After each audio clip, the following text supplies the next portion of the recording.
मैं पंकज जांगड़ा, आप सबका फिर से आपके अपने YouTube channel gear up English classes पे बहुत बहुत स्वागत करता हूं, वेलकम करता हूं। My dear students, last session में हमने कंडीशनल सेंटेंस पढ़े थे, कंडीशनल सेंटेंस पार्ट 1, जिसमें सिर्फ हमने प्रेजेंट की कंडीशन बताई थी। जिसने अगर आपने कंडीशनल सेंटेंस पार्ट 1 नहीं देखा है तो प्लीज़ आपसे रिक्वेस्ट है कि आपको पास्ट कंडीशन समझ में तब ही आएगा जब प्रेजेंट कंडीशन आप देख लोगे। ऐसा नहीं कि समझ में नहीं आएगा, लेकिन उसका कॉन्सेप्ट आपको अच्छे से समझ में आ जाएगा। लेट्स सी कि पास्ट कंडीशन में क्या आता है। बात शुरू कर लेते हैं पास्ट कंडीशन की। देखिए, पास्ट कंडीशन,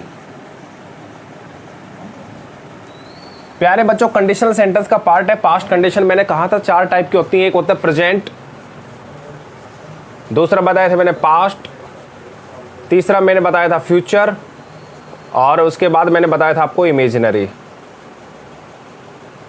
ये 4 पार्ट बताए थे हमने, ये कंप्लीट कर लिया है। आज इन तीनों को कंप्लीट कर लेंगे आज हम इन तीनों को कंप्लीट कर लेंगे। तो पास्ट कंडीशन में एक बार मैं फिर से लिखता हूं, आपको शायद नहीं दिख रहा होगा, देखना। 4 कंडीशन मैंने बताई थी। एक तो था प्रेजेंट कंडीशन, फिर था अपना पास्ट, फिर मैंने कहा था फ्यूचर, और उसके बाद मैंने आपको बताया था imaginary. We have 4 conditional sentences on the screen right now. Look at the screen. Present हमने कंप्लीट कर लिया था, अब बारी है पास्ट की, थोड़ी देर बाद फ्यूचर, और उसके बाद इमेजिनरी। आज हम तीनों खत्म कर देंगे। वीडियो हो सकता है आपके थोड़ा सा बड़ा बन जाए, लेकिन आप एंड तक डटे रहिए, बने रहिए, क्योंकि ये टॉपिक पूरे होते ही आपका जो टेंसेज हैं वो और कंडीशनल सेंटेंस वो दोनों कंप्लीट हो जाएंगे। फिर आप किसी भी बुक से आप अपने टेंस की एक्सरसाइज कर सकते हो। आई होप आपको कोई भी प्रॉब्लम नहीं आएगी। अगर कोई प्रॉब्लम आए तो कमेंट बॉक्स में आप मेरे को ज़रूर बताओ कि सर मेरे को ये प्रॉब्लम आई है। आप कमेंट बॉक्स में लिखते नहीं हो। मैंने आपको पिछले क्लासेज में भी बोला था कि कमेंट बॉक्स में आप बताया करो मेरे को, लेकिन आप नहीं बताते हो। आई होप कि आपको वो सब चीज़ें समझ में आ रही होंगी। देखिए, लेट्स सी, बात कर लेते हैं पास्ट कंडीशन में। तो देखिए प्यारे बच्चों, नाम से पता चल रहा है कंडीशनल है, तो कंडीशन का मतलब ही क्या होता है? शर्त होता है। मतलब वो कोई भी सेंटेंस जिसके अंदर शर्त दर्शाई जाती है। और बात शर्त किसकी कब दर्शाई गई है? पास्ट की। पास्ट के अंदर कोई भी शर्त दर्शाई गई है। फॉर एग्जाम्पल, मैंने आपको एक एग्जाम्पल दिया था कि यदि विराट कोहली अच्छा खेलता तो भारत मैच जीत जाता। मैंने क्या कहा?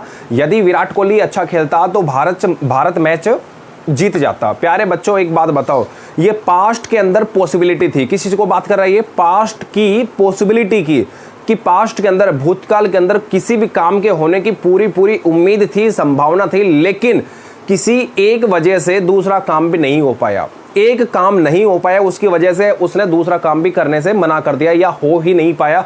फॉर एग्जाम्पल, मैंने कहा यदि विराट कोहली अच्छा खेलता, देखो और भारत मैच जीत जाता। अब भारत के मैच जीतना जो डिपेंड करता है वो किसके ऊपर डिपेंड करता है? विराट कोहली के अच्छे खेलने के ऊपर। अब एक बात बताओ, ना तो विराट कोहली अच्छा खेला, एक काम नहीं हुआ, ना ही भारत मैच जीता, मतलब दूसरा काम भी नहीं हुआ। तो पास्ट कंडीशन पॉसिबिलिटी को शो करता है, एक ऐसी पॉसिबिलिटी जिसके अंदर एक काम के ना होने की वजह से दूसरा काम भी नहीं होता है, उसको पास्ट कंडीशन प्यारे बच्चों कहते हैं। मतलब क्या होता है? आधी अधूरी कंडीशन होती है, आधी अधूरी ख्वाहिश होती है कि हमने वो चीज़ सोची लेकिन वो चीज़ हो नहीं पाई, लेकिन उसके होने के चांसेस पूरे थे। मतलब इसको हम पॉसिबिलिटी कह सकते हैं कि ये जो कंडीशन होती है ये किसकी होती है? पॉसिबिलिटी की होती है, पॉसिबिलिटी को शो करता है। लेट्स सी, तो स्ट्रक्चर कैसा बनेगा? प्यारे बच्चों, आपको बताया था मैंने कि स्ट्रक्चर बनाने का जो तरीका है वो चारों का सेम होगा। याद करो, शुरू में कौन सी क्लॉज बताई थी? याद करो जल्दी से, शाबाश, सबऑर्डिनेट। बहुत बढ़िया। क्या, कौन सी क्लॉज? Subordinate clause. प्यारे बच्चों, ये नाम आपको रटे जाएंगे थोड़ी देर बाद। 1-2 बार आप और देखोगे, फ्यूचर देखोगे, और फिर उसके बाद इमेजिनरी देखोगे, सेम नाम आएगा, सेम जगह पे आएगा, सबऑर्डिनेट क्लॉज। दूसरे साइड मैंने आपको बताया था प्रिंसिपल क्लॉज। कौन सी क्लॉज? Principal clause. बहुत बढ़िया। तो एक साइड तो है आपका सबऑर्डिनेट क्लॉज, और प्यारे बच्चों दूसरा साइड आपका प्रिंसिपल क्लॉज। देखिए, मैंने क्या बताया था? मेन क्लॉज, मुखिया कौन होता है? प्रिंसिपल होता है। प्यारे बच्चों याद रखना, सेंटेंस की शुरुआत जनरली प्रिंसिपल क्लॉज से होती है। किसी भी नॉर्मल सेंटेंस की शुरुआत किससे होती है? प्रिंसिपल क्लॉज से। मतलब ये पार्ट हमेशा आगे आता है और बाकी बचा हुआ पार्ट पीछे चला जाता है। लेकिन ये सेंटेंस कैसे हैं? Conditional sentence. कैसे सेंटेंस? Conditional sentence. इसलिए जनरली इनकी शुरुआत हम किससे करते हैं? सबऑर्डिनेट क्लॉज से। मतलब सेंटेंस को उल्टा कर देते हैं। समझ गए मेरी बात? सेंटेंस के अंदर प्रिंसिपल क्लॉज आगे आने चाहिए और सबऑर्डिनेट क्लॉज पीछे आने चाहिए। लेकिन ये सेंटेंस कंडीशनल सेंटेंस है।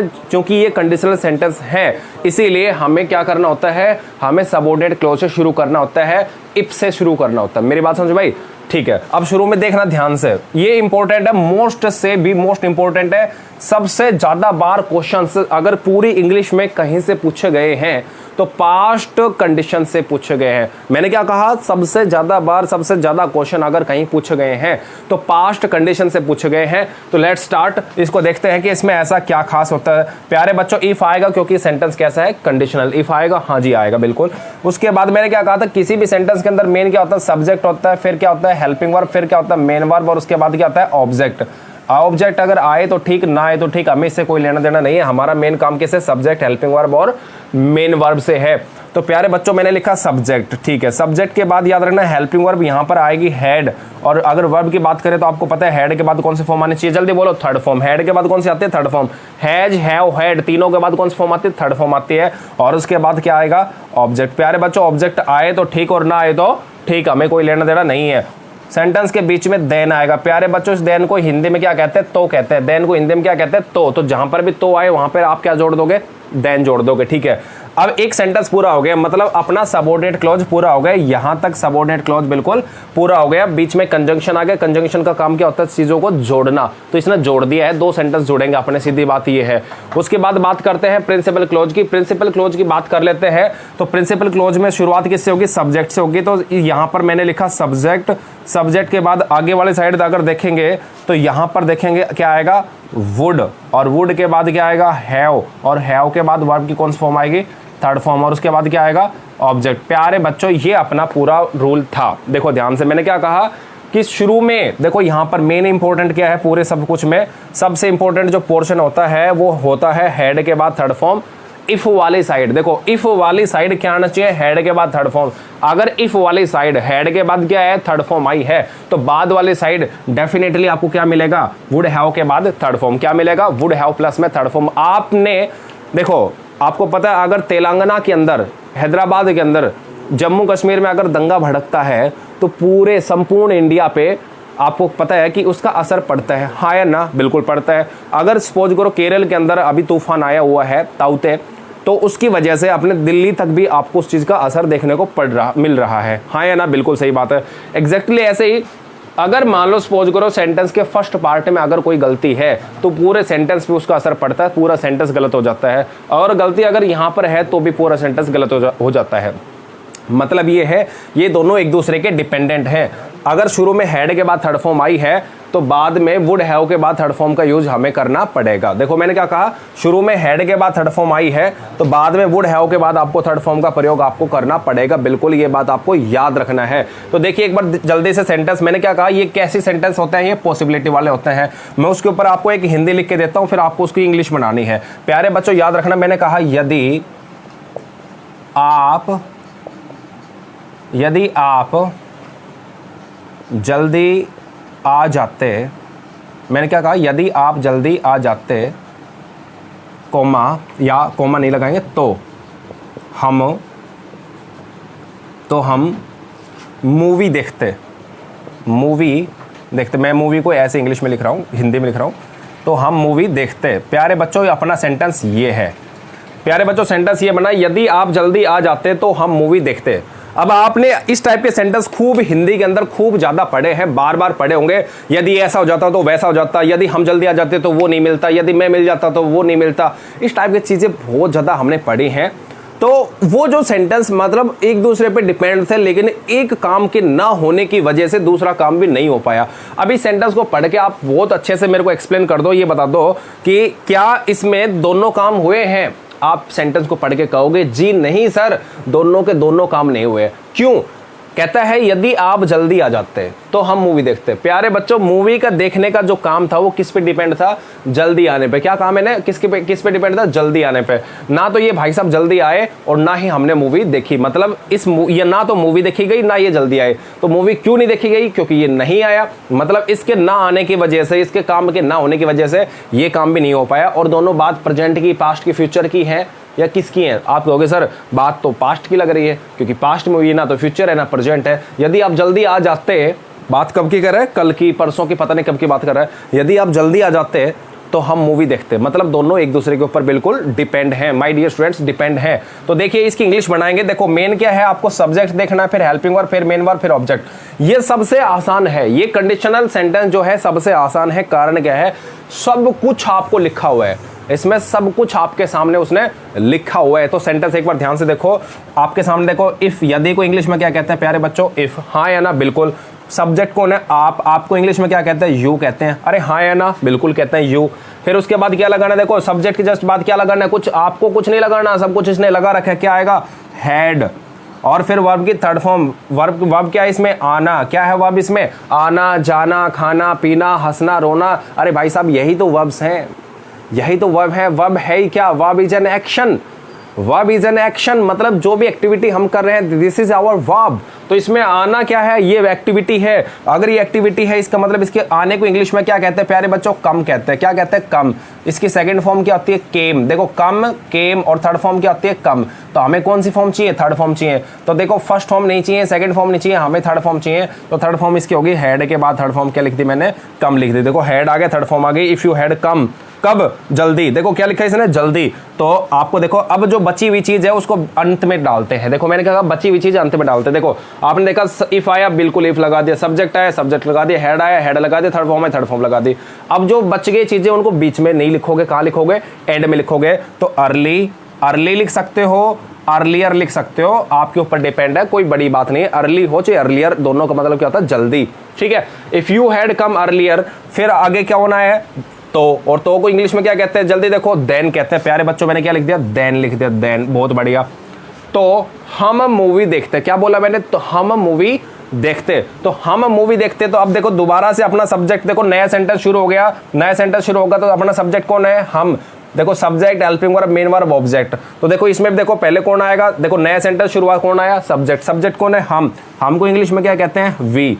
देखिए वे के बाद अपने को अब पास से क्या जोड़ना है, वुड हैव। तो वुड, फिर हैव, और फिर क्या है, थर्ड फॉर्म। अब देखो मूवी देखना, देखना क्या है, अपनी क्रिया है, अपनी वर्ब है। देखने के इंग्लिश में क्या कहते हैं, बहुत सारे बच्चे कह रहे होंगे सर सी कहते हैं, कुछ बच्चे कह रहे होंगे लुक कहते हैं, कुछ कह रहे होंगे सर वॉच कहते हैं। प्यारे बच्चों देखने के इंग्लिश में सी भी कहते हैं, लुक भी कहते हैं, वॉच भी कहते हैं। तो इसकी सेकंड फॉर्म क्या होगी, सी, सॉ, सीन। थर्ड फॉर्म की सेकंड फॉर्म क्या होगी, इसकी क्या होगी, लुक्ड, लुक्ड। देखो इसको लुक्ड नहीं कहते, बहुत सारे बच्चे लुक्ड बोलते हैं, लुक्ड नहीं होता, दिस इज लुक्ड।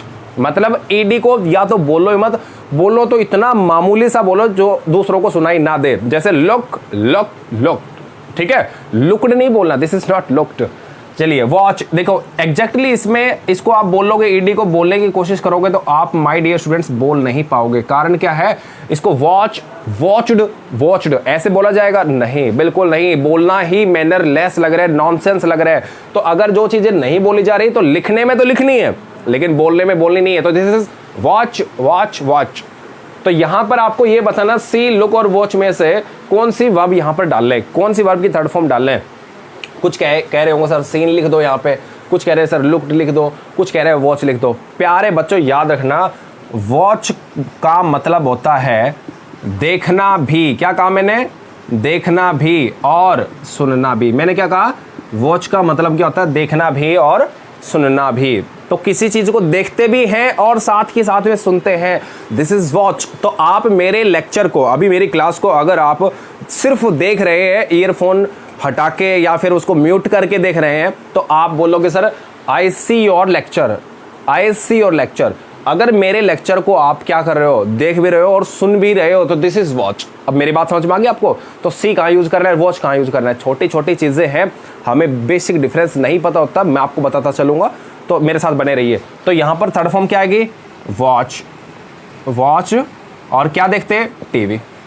ऑब्जेक्ट क्या है अपना, टीवी। देखिए तो सेंटेंस क्या बना, if you had come earlier then we would have watch TV. यदि आप जल्दी आ जाते तो हम मूवी देखते। प्यारे बच्चों आप इस टाइप के सेंटेंस बनाने की कोशिश करना, इस टाइप के सेंटेंस आप बनाने की कोशिश करना।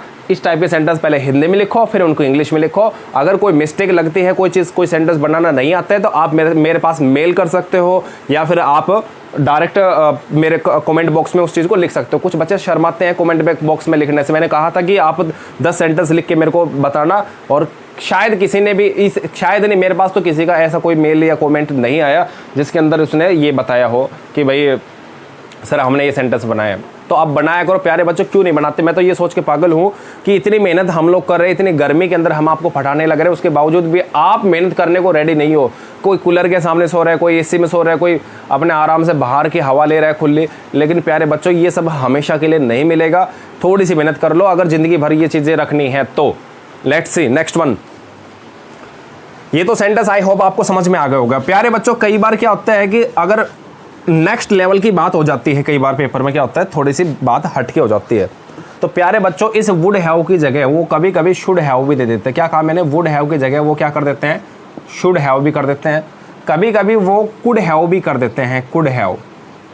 देखो ये कंपाउंड हेल्पिंग वर्ब्स कहलाती हैं। और कभी कभी ये माइट हैव भी कर देते हैं, माइट हैव। प्यारे बच्चों अगर इन चारों में से भी कोई बात आ जाए तो भी वो सही मानी जाएगी, वो गलत नहीं मानी जाएगी। मतलब आपको 99% तो क्या लिखा मिलेगा? Would have. क्या बोला मैंने? 99% आपको वुड हैव लिखा मिलेगा। और 1% हो सकता है वुड हैव की जगह शुड हैव कर दें, कुड हैव कर दें या माइट हैव कर दें। देखिए दोनों में डिफरेंस क्या है? वुड हैव का मतलब ऐसा होता तो, ऐसा होता तो, या तो ऐसा हो जाता। देखिए मैंने क्या कहा? यदि ऐसा होता तो ऐसा हो जाता। और शुड हैव का मतलब ऐसा होना चाहिए था, ऐसा होना चाहिए था। कुड हैव का मतलब ऐसा हो सकता था। कुड मतलब सकना, ऐसा काम होने की एबिलिटी थी, कैपेसिटी थी, कैपेबिलिटी थी, तो ऐसा काम हो सकता था। और माइट हैव ऐसा हो जाता, शायद ऐसा हो जाता, शायद ऐसा हो जाता। तो उसके लिए किसका यूज करना है? माइट हैव का। चारों में डिफरेंस मैंने बता दिया, बाकी जब मॉडल्स पढ़ाएंगे तब अच्छे से एक्सप्लेन करेंगे। ठीक है, लेट्स सी नेक्स्ट वन। और गलतियां कैसे कैसे कर सकते हैं? देखो सेंटेंस देगा आपको, ध्यान से सुनना। मैंने कहा सेंटेंस ये है, पेपर में एरर कैसे देगा एग्जैक्टली आपको वो चीज बतानी, मेरा काम वही है। मैंने कहा if she would have called me, if she would have called me then I would have helped her। प्यारे बच्चों ये सेंटेंस है, ये आपका ए पार्ट है, ये बी पार्ट है, ये सी पार्ट है, और ये बड़ा खूबसूरत सा प्यारा सा नो एरर मैंने यहाँ लिख दिया, ये डी पार्ट है। प्यारे बच्चों you have to tell me कि in which of the part of the given sentence there is an error. कौन से पार्ट में जो दिया गया सेंटेंस उसके अंदर एरर आपको दिख रहा है। तो आप कहोगे सर पढ़ के कि सेंटेंस के अंदर देखो वुड हैव आया, क्या है? Would have. और यहाँ पर भी क्या है? वुड हैव आया। प्यारे बच्चों याद रखना मैंने क्या कहा था, यदि तेलंगाना के अंदर दंगा भड़कता है तो संपूर्ण भारत पे असर पड़ता है। यदि केरल में, तमिलनाडु में, गोवा में अगर असर हुआ, कोई भी तूफान आया है तो उसका दिल्ली तक असर पड़ेगा।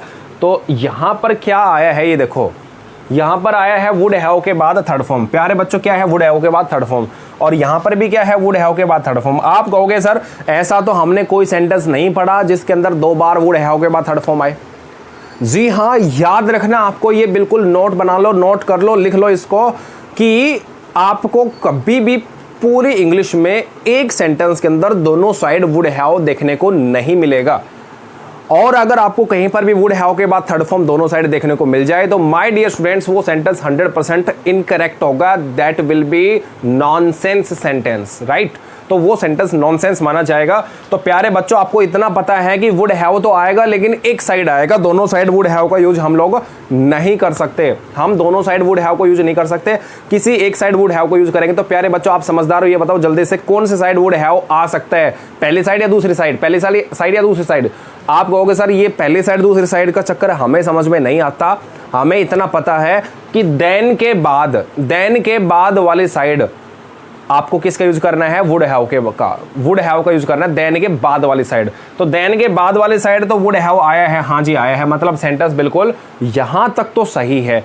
फिर आपने देखा कि पहले वाले साइड वुड हैव नहीं आता, पहले वाली साइड क्या आया, इफ के बाद वाली साइड, इफ के बाद वाली साइड वुड हैव नहीं आएगा, तो यहां पर किसका यूज करेंगे, हैड का यूज करेंगे। वुड हैव के बाद किसके की बजाय किसका यूज करेंगे, हैड। और थर्ड फॉर्म तो इसने पहले से लगा रखी है, मतलब अपनी जो गलती थी वो कौन से पार्ट में थी माय डियर स्टूडेंट्स, कौन से पार्ट में थी, ए पार्ट में। मतलब आपको ये बात समझ में आ गई होगी कि दोनों साइड वुड हैव के बाद थर्ड फॉर्म नहीं आ सकती है, किसी एक साइड वुड हैव के बाद थर्ड फॉर्म आएगी। प्यारे बच्चों फिर भी कंफ्यूजन हो तो ये मान लो कि इफ वाली साइड, क्या बोला मैंने, इफ वाली साइड कभी वुड हैव के बाद थर्ड फॉर्म नहीं आ सकती। इस बात को आप लिख लो, स्टार लगा के, 2 स्टार लगाना इसके सामने कि इफ वाली साइड कभी भी वुड हैव नहीं आ सकता, इफ वाली साइड कभी भी वुड हैव नहीं आ सकता।